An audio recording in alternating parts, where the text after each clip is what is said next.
లూకా శుభవార్త, లూకా శుభవార్త 12వ అధ్యాయము 7వ వచనాన్ని చదువుదాం.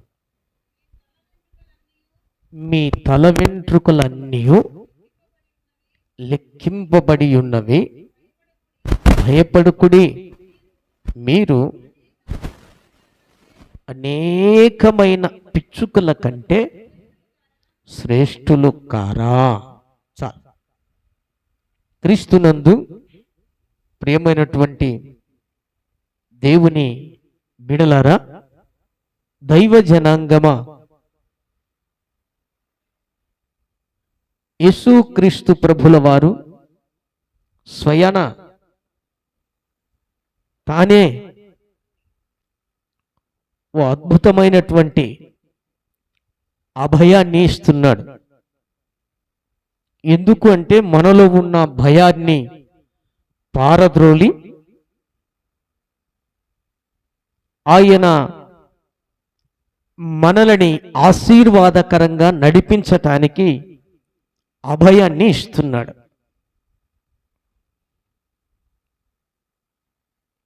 మీరు ఎప్పుడైనా మీ తల వెంట్రుకలు లెక్క పెట్టారా? లెక్క పెట్టాలనే ఆలోచన వచ్చిందా? ఒకవేళ లెక్క పెట్టాలనే ఆలోచన వచ్చినా లెక్క పెట్టగలమా? సాధ్యం కాదు. అయితే దేవుడు అంటాడు, నేను ఎప్పుడో లెక్క పెట్టాను. దేవునికి స్తోత్రం, హల్లెలూయా. దేవుడు ఎప్పుడో లెక్క పెట్టాడు. నీ తల్లి గర్భములో నుండి ఎన్ని వెంట్రుకలు తలలో ఉన్నాయో, ఈ లోకములో పుట్టిన తర్వాత ఎన్ని ఉండాలో, ఏ రోజుకు ఎన్ని ఉండాలో, ఈ రోజు వరకు ఎన్ని ఉండాలో లెక్కించినటువంటి దేవుడు నిన్ను పుట్టించినటువంటి దేవుడు యేసుక్రీస్తు ప్రభుల వారు. అందుకు ఆయన ఓ అద్భుతమైన అభయం, నీలో ఉన్న భయాందోళన తొలగించటానికి, నీలో ధైర్యాన్ని కలుగ చేయటానికి, నువ్వు ఏమాత్రం భయపడకుండా ఈ లోకములో నడిపించబడటానికి ఆయన మాటను తెలియజేస్తున్నాడు. మీరు పిచ్చుకల కంటే శ్రేష్ఠులు కారా? ఎందుకు మీరు అంత భయపడుతున్నారు? ఎందుకు మీరు అంత దిగులు చెందుతున్నారు?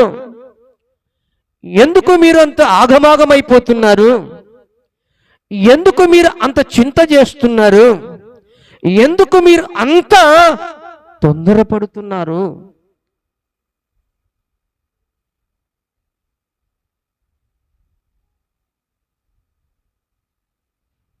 మిమ్మల్ని అందరినీ లేదా మనలందరినీ ఆయన దృష్టించి పరిశీలిస్తున్నాడు, పరిశోధిస్తున్నాడు.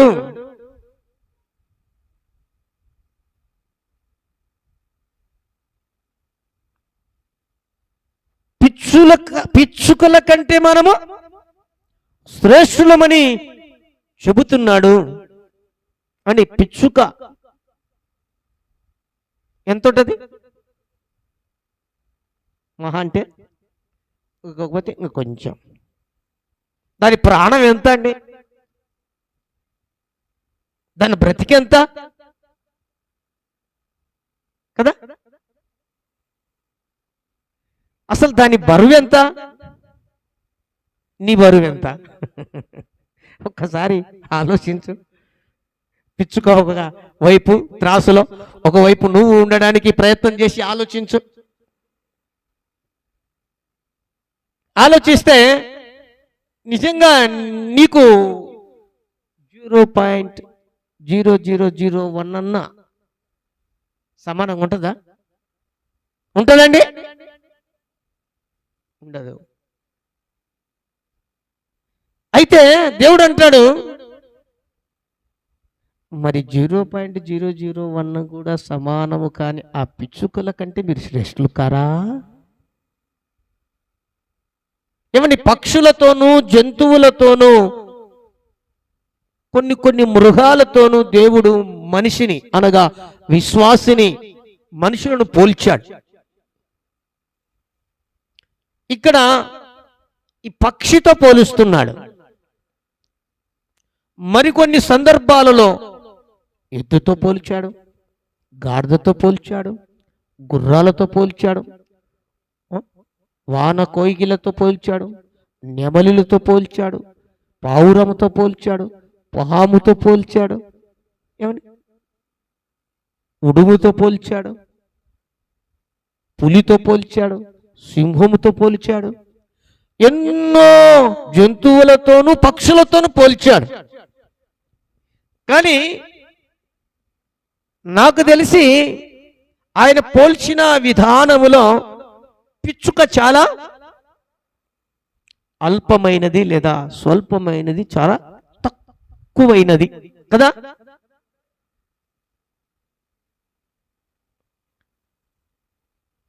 అయితే వాటికంటే మనం శ్రేష్ఠులమని భయపడకూడదని ప్రభు ఈ రోజున మనతో ప్రేమతో మాట్లాడుతున్నాడు. నువ్వు ఏ భయాందోళనలో, ఏ దిగులుతో, ఏ విచారముతో, లేదా ఏ తొందరతో, ఎన్ని విధాల చింత చేస్తూ నీలో నువ్వు కృంగిపోయావో ప్రభు నిన్ను చూస్తున్నాడు. దేవునికి స్తోత్రం. హల్లెలూయా. ప్రభు నీ కుటుంబాన్ని చూస్తున్నాడు. హల్లెలూయా. అందుకని ఈ పూట మాట్లాడుతున్నాడు. సూటిగా నీతోనే మనతోనే మాట్లాడుతున్నాడు. ఈ పక్షుల కంటే కూడా మనం చాలా శ్రేష్ఠులం. బైబిల్లో రాయబడింది, అవి విత్తవు, కోయవు, ఉడకవు అంటే దాచుకో, కానీ వాటి వైభవం ఏ రోజుకు ఆ రోజు దేవుడు జరిగిస్తున్నాడు, దానిని పోషిస్తున్నాడు. కానీ నువ్వు విత్తుతున్నావు, కోస్తున్నావు, దాస్తున్నావు. మరి నిన్ను ఈ జీవితంలో ఎందుకు ఏ రోజుకు ఆ రోజు నిన్ను పోషించడు దేవుడు? నీ కుటుంబాన్ని ఎందుకు ఏ రోజుకు ఆ రోజు పోషించడు? ఎందుకు నీకు కావలసినవి ప్రభు అనుగ్రహించడు? ఎందుకు నిన్ను పోషించి నడిపించడో ఒక్కసారి ఆలోచించవా? వాటికంటే శ్రేష్ఠమైన మనల్ని పోషించక మానతాడా? అంత అన్యాయస్తుడా ఏమైనా దేవుడు? ఎందుకు భయపడాలి? నా ప్రియ దేవుని బిడ్డ, నువ్వు ధైర్యంగా ఈ ఆత్మీయ జీవితంలో ముందుకు కొనసాగాలని ప్రభు నీతో మాట్లాడుతున్నాడు. హల్లెలూయా. ఎక్కడ ఆగిపోకుండా, అలసట చెందకుండా, కృంగిపోకుండా ఈ ఆత్మీయ జీవితంలో నువ్వు ముందుకు దేవునితో కొనసాగాలని దేవుడు కోరుకుంటున్నాడు. ఎక్కడ ఎటువంటి వాటికి చోటివ్వకుండా, తావివ్వకుండా ప్రభువులోనే ప్రభు మార్గములోనే నువ్వు అడుగు వేసుకుంటూ వెళ్ళాలని ప్రభువు ఇష్టపడుతున్నాడు. అందుకై నీకు ఏవైనా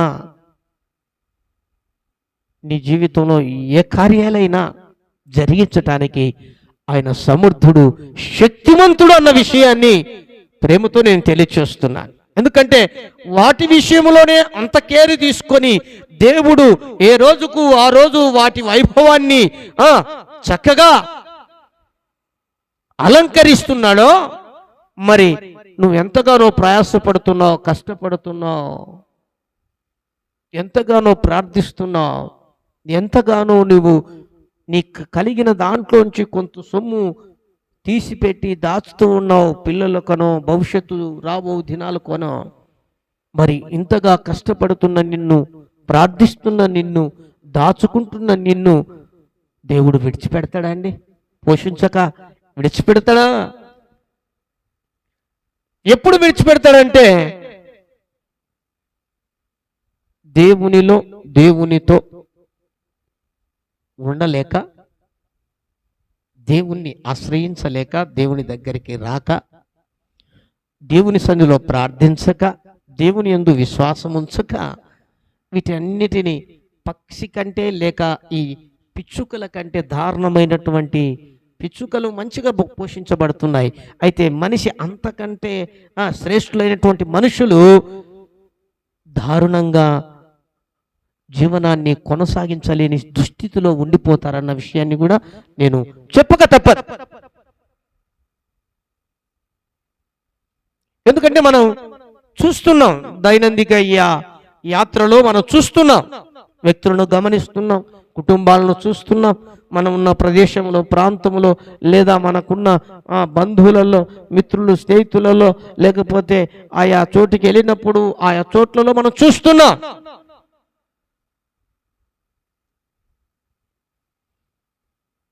కానీ దేవుణ్ణి ఆశ్రయించి దేవుని బిడ్డల విషయాల్లో మాత్రం, దేవుని కొరకు ప్రార్థిస్తున్న వారి విషయాల్లో మాత్రం, దేవుణ్ణి ఆధారం చేసుకొని కష్టపడి పని చేస్తూ, డ్యూటీ చేస్తూ, చదువుతూ ఉంటే ప్రభు ఏమాత్రం అన్యాయం చేయక ఆశీర్వదిస్తాడన్న విషయాన్ని, పోషిస్తాడన్న విషయాన్ని నేను ప్రేమతో తెలియజేస్తున్నాను.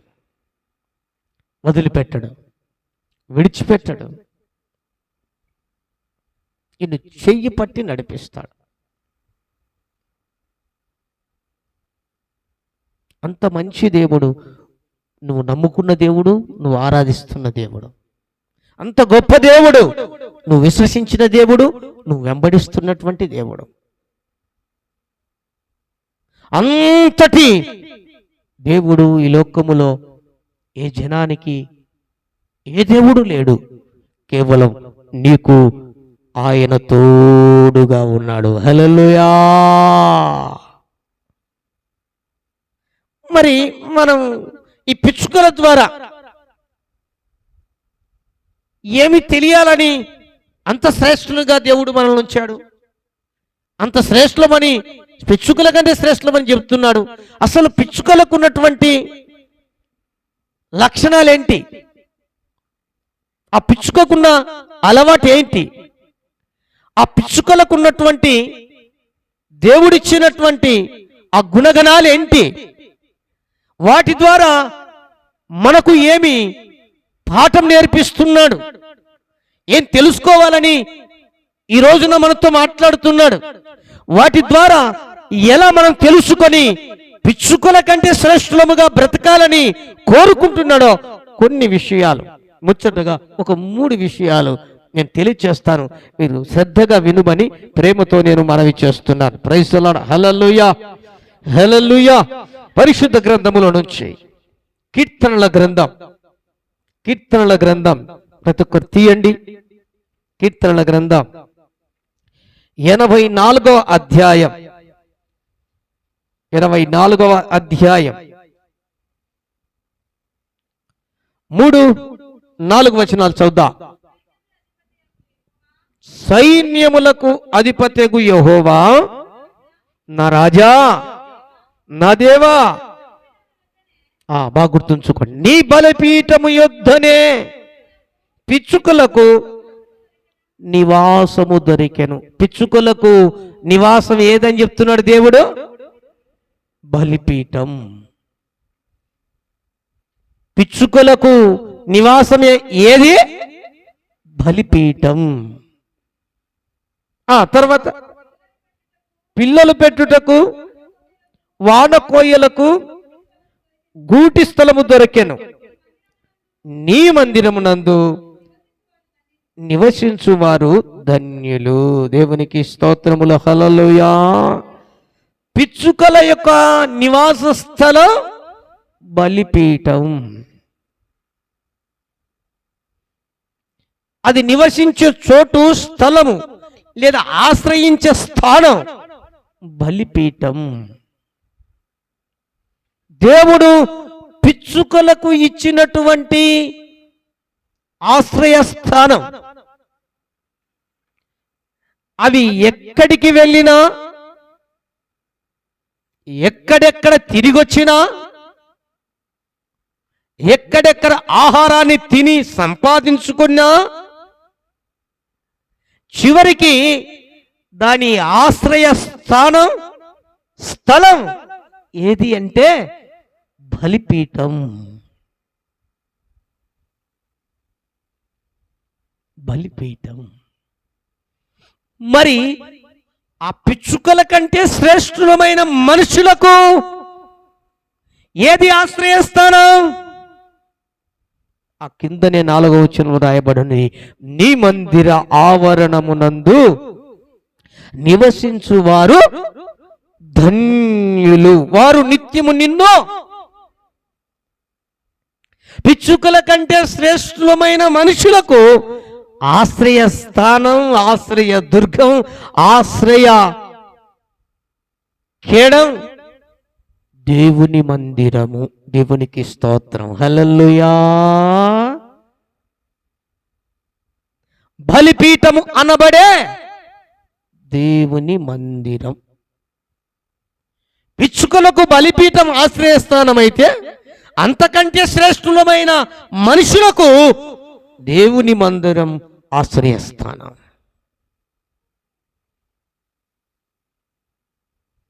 నువ్వు ఎక్కడికి వెళ్ళినా, ఏ పని చేసి వచ్చినా, అనగా నీ చేతి పని, ఉద్యోగమే చేసి వచ్చినా, నువ్వు చదువులకే వెళ్ళినా, ప్రయాణాలలో ఉండి ఏదైనా కానీ ఊర్లకే వెళ్ళినా, లేదా ఎవరితైనా కాస్త 1 రోజు 2 రోజులు సమయాన్ని గడిపి రావాలని చెప్పినా, చివరికి ఆశ్రయ స్థానం మనిషికి దేవుని మందిరమే. హల్లెలూయా. నీ ఆశ్రయ స్థానం, నీ ఆశ్రయ దుర్గం దేవుని మందిరమై ఉండాలి. ఇక్కడ మనుషులు నివసించే స్థలం. దేవుని స్తోత్రం చెప్పండి. హల్లెలూయా. ఇక్కడ మళ్ళా మనుషులకు వచ్చినట్లు రోషం వస్తుందేమో, కోపం వస్తుందేమో. మనుషులు నివసించే స్థలం, మనుషులు ఆశ్రయించాల్సిన స్థలం. నేను చెప్తున్న మాట కాదండోయ్, పరిశుద్ధ గ్రంథం బైబిలే సెలవిస్తుంది. మరి ఇట్టి మందిరాన్ని ఆశ్రయించకుండా, ఇట్టి మందిరాన్ని ఆశ్రయ స్థానముగా, నివాసముగా ఏర్పరచుకోకుండా ఇక ఎంతకాలము నువ్వు అడ్డగాడదలాగా అంటారా లేదా అండి? మనోనే అంటాం కదా, పిల్లోడో లేదా పాపో మన మాటినకుండా, ఇంటి పాటన ఉండకుండా, మన సంఖ్యల్ల అంకెల్లో లేకుండా ఇష్టం వచ్చినట్లు తిరుగుతున్నారే అనుకో, ఏమంటాం? అడ్డగాడదా.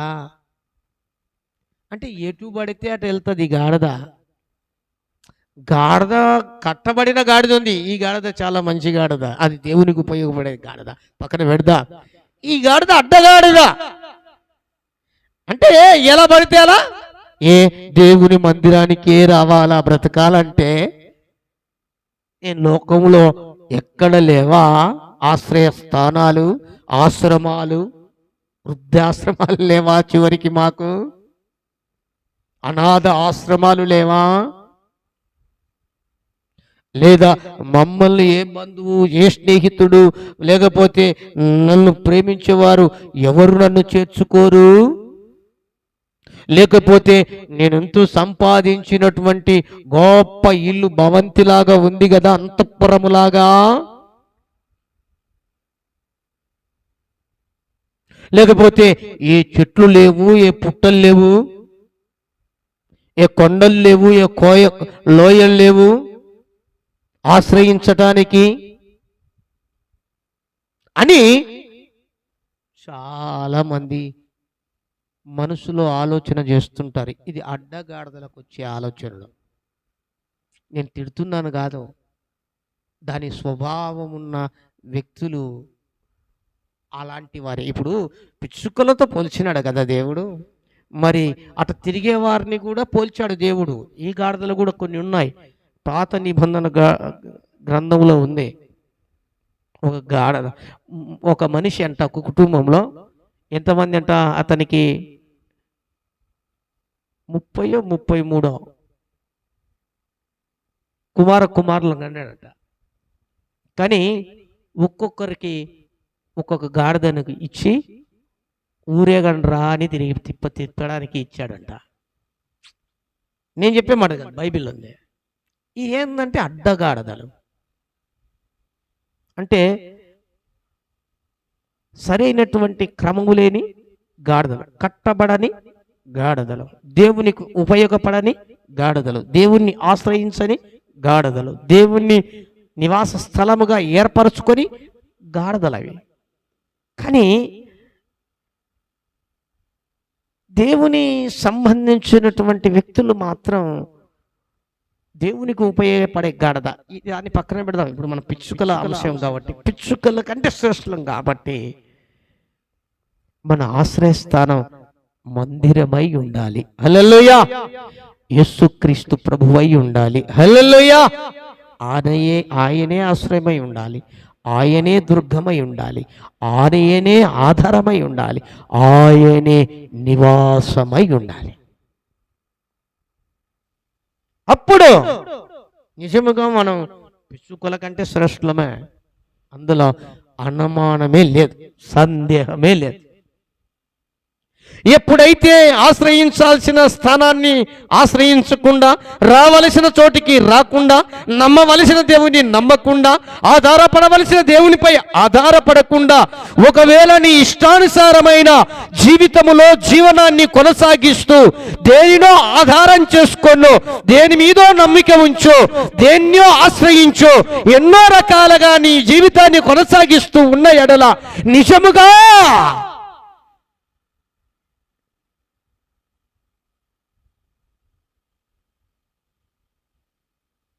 పిచ్చులకల కంటే శ్రేష్టమైన స్థానాన్ని, స్థాయిని, గౌరవాన్ని కోల్పోతావన్న విషయాన్ని జ్ఞాపకం చేస్తున్నాను. పిచ్చుకల కంటే శ్రేష్టమైన జీవితాన్ని కలిగి ఉన్న నీవు స్థాయిని, స్థానాన్ని, గౌరవాన్ని, ఆశీర్వాదాన్ని, వాటి వైభవాన్ని కోల్పోతావు.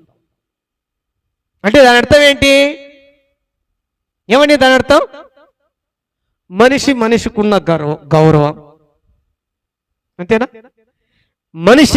మనిషికుండవలసిన మానవత్వం, మనిషికి దేవుడు దైవం దర్శించి ఇవ్వవలసిన ఆశీర్వాదం, మనిషికి దేవుడు ఇచ్చే ఆ గొప్పతనాన్ని, వైభవాన్ని కోల్పోతాడు. ఎప్పుడో పిచ్చుకలకు ఆశ్రయస్థానమైన బలిపీఠము ఉండినట్లుగా మనిషి దేవుని మందిరాన్ని ఆశ్రయించకపోతే, దేవుని స్థానమును ఆశ్రయించకపోతే, దేవుణ్ణి ఆధారం చేసుకోకపోతే ఇవన్నీ కోల్పోతాం. తీరా ఎంతో కష్టపడుతున్న మనం, ఎంతో ప్రయాసపడుతున్న మనం, ఎంతో గౌరవ మర్యాదలతో బ్రతకాలనుకుంటున్న మనం, మన కుటుంబాలు పిచ్చుకలలాగా కూడా ఉండదు. పిచ్చుకల్లే చాలా వైభవం, గొప్పదండి. బైబిల్ ఉందండి, చాలా గొప్పది వాటి వైభవం అని. మరి అలాగా కూడా ఉండదు. కానీ దేవుడు ఏమన్నాడు? వాటికెళ్తే శ్రేష్ఠులు అన్నాడు. అంటే అంతకు మించి దేవుని ఆశీర్వాదం, దేవుని యొక్క ఆధిక్యతలు, దేవుని యొక్క గొప్పతనాన్ని మనం పొందుకుంటామని దాని అర్థం. అలాంటి వైభవం కంటే ఇంకా అద్భుతమైన వైభవాన్ని మనం పొందుతామని అర్థం. మరి దేవుని మందిరాన్ని ఆశ్రయించకపోతే, ఆ దేవుణ్ణి ఆశ్రయదుర్గముగా నమ్ముకోకపోతే, బలిపీఠమునకు ముంగుర్తుగా ఉన్న దేవుని మందిరములో మనం నివసించకపోతే మన పరిస్థితి ఏంటి? అందుకే కాబోలు ఈనాడు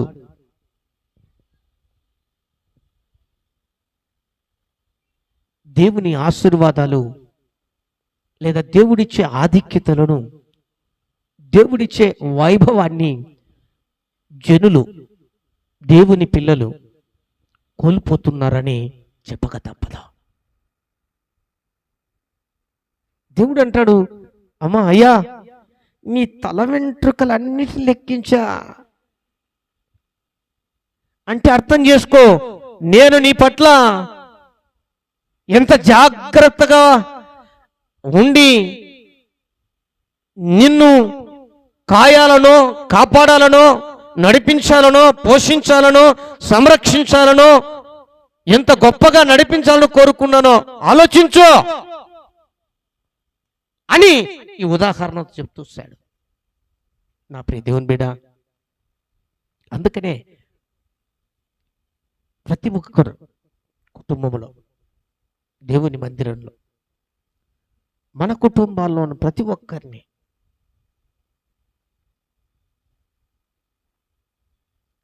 ఈ ఆశ్రయస్థానానికి పురికొల్పాలి. ఆశ్రయస్థానానికి పురికొల్పాలి.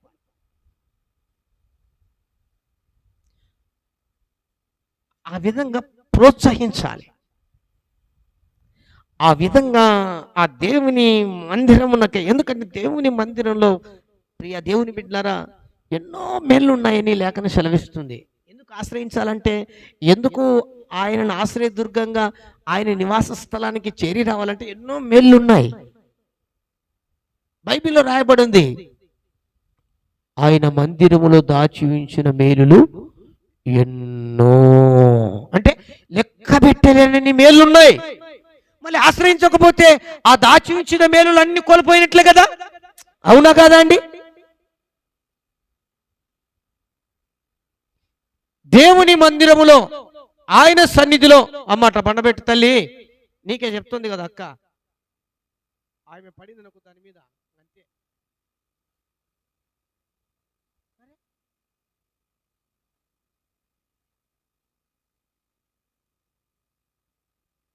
దేవునికి స్తోత్రం, హల్లెలూయా.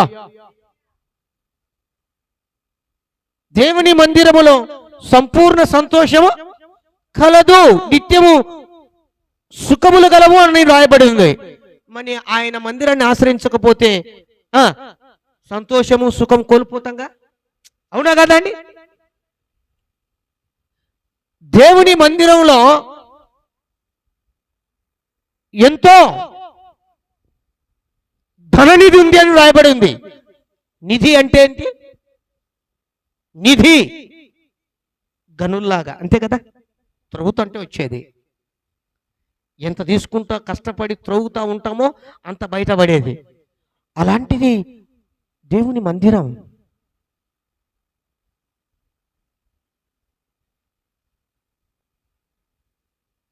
ఒక్క మాటలో చెప్పాలంటే నా ప్రియ దేవుని బిడ్డ, దేవుని మందిరములో తృప్తి, సంతృప్తిందే. నువ్వు ఎలాగైనా ఉండని దేవుని మందిరాన్ని ఆశ్రయించి దేవుని సన్నిధిలో నువ్వు స్తుతిస్తూ ఉండగా నువ్వు నీకున్న కష్టాలన్నీ మర్చిపోతావు, నీకున్న బాధలన్నీ మర్చిపోతావు, నీకున్న సమస్యలన్నీ మర్చిపోతావు, నీకున్నటువంటి ఏవేవైతే ఆ ఆలోచనలో నిన్ను కుదిపేస్తూ ఇబ్బంది పెడతావు అన్నిటిని మైమరిచిపోతావు, నువ్వు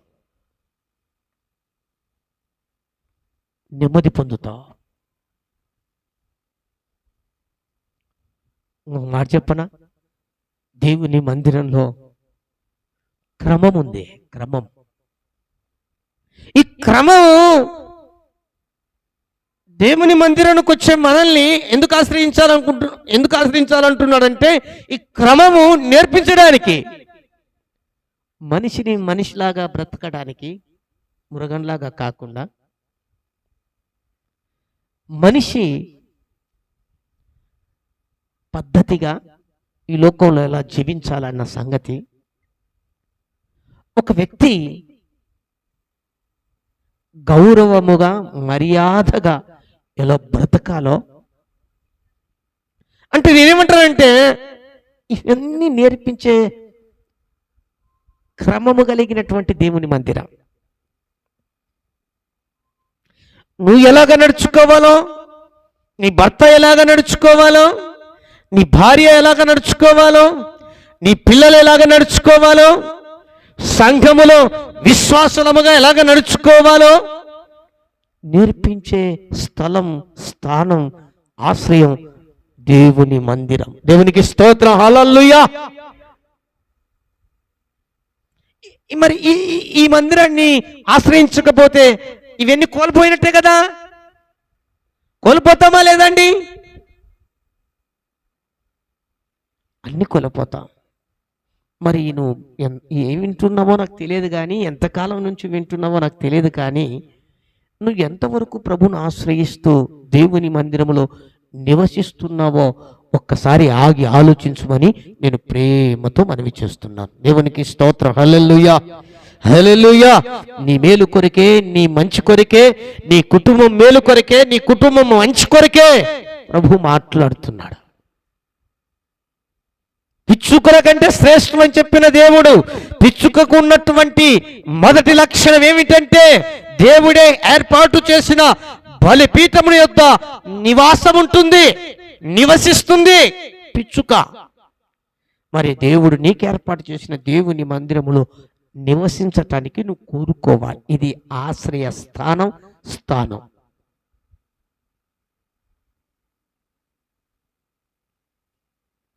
ఎందుకంటే ఇక్కడ దేవుడు ఉంటాడు, ఇక్కడ దేవుని ఆత్మ సంచరిస్తూ ఉంటుంది, ఇక్కడ దేవుని సన్నిధి అనేది నింపబడి ఉంటుంది, దేవుని ప్రసన్నత చేత ఆవరించబడి ఉంటుంది, దేవుని యొక్క మహిమ చేత కప్పబడి ఉంటుంది. కాబట్టి ఇక్కడికి వచ్చి నువ్వు ఆశ్రయించి ఆయన సన్నిధిలో నువ్వు నివసిస్తే దేవుడు అద్భుతమైన రీతిలో పిచ్చుకల కంటే శ్రేష్ఠులు అన్నటువంటి మాట తూచా తప్పక నీ జీవితములు దేవుడు నెరవేరుస్తాడు. హల్లెలూయా. నీ కుటుంబం పట్ల ప్రభు ఆ మాట తూచా తప్పక నెరవేరుస్తాడు. ఒకవేళ ఆశ్రయించకపోతే ఏమండి, దారి తప్పిపోయిన బాటసారి, లేదా గూడు విడిచిన పక్షి, ఇంకేమంటాం, తిట్టకుండా కొట్టకుండా మంచి మాటలతో చెప్తున్నా. ఏమండి నా ప్రియ దేవుని బిడ్డలారా, జ్ఞాపకం చేసి, ఎందుకంటే ప్రేమ కలిగిన దేవుడు మనల్ని, దేవుడు ఎంతో మనకిచ్చిన ఆ గొప్పతనాన్ని, ఆధిక్యతను, వైభవాన్ని ప్రభువు నీ నుండి దూరం చేయకూడదని ప్రేమతో మాట్లాడుతున్న మాటలు. అట్టి దేవుని మందిరమును ఆశ్రయించుటలో నువ్వు నిర్లక్ష్యం చేయవాకు. అట్టి దేవుని మందిరమును ఆశ్రయించటములో అలసత్వం చేయకు. అట్టి దేవుని మందిరములో నివసించటానికి నువ్వు ఏమాత్రం కూడా అలక్ష్యం చేయవాకు. అది నీకే నష్టం, నీ కుటుంబానికే నష్టం. జ్ఞాపకం చేస్తున్నాను. మొట్టమొదటిగా పిచ్చుకోకున్న లక్షణం ఏంటండి? తన గుణం ఏంటి? బలిపీఠము యొద్ద నివసించే మనస్సు, లేదా ఆ గుణం కలిగినటువంటి. అదే మనుషులకు ఉండాల్సిన గుణం ఏంటంటే దేవుని మందిరాన్ని ఆశ్రయించి దేవుని మందిరములో నివసించే గుణం ఉండాలి.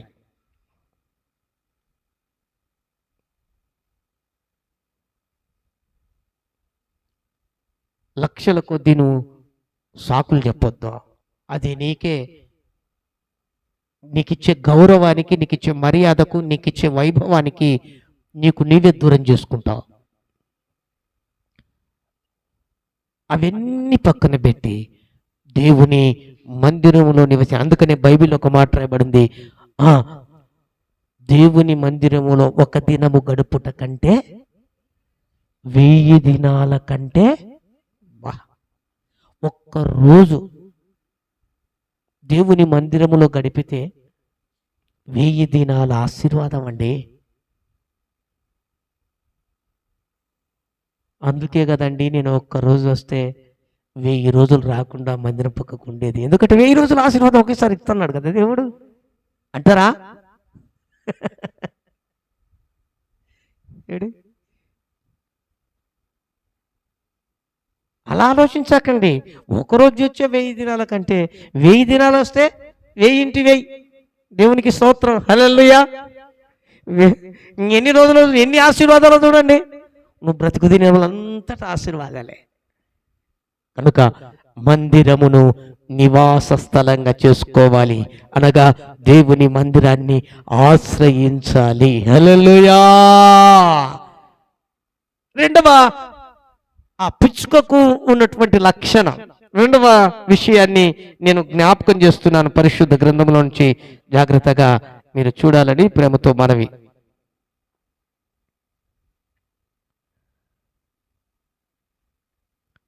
Praise the lord. హల్లెలూయా.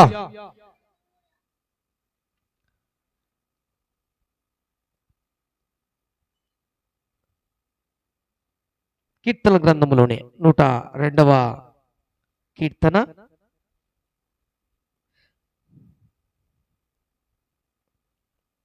102వ కీర్తన 5వ అధ్యాయం 5వ వచనము 6వ వచనం 7వ వచనం చదవండి.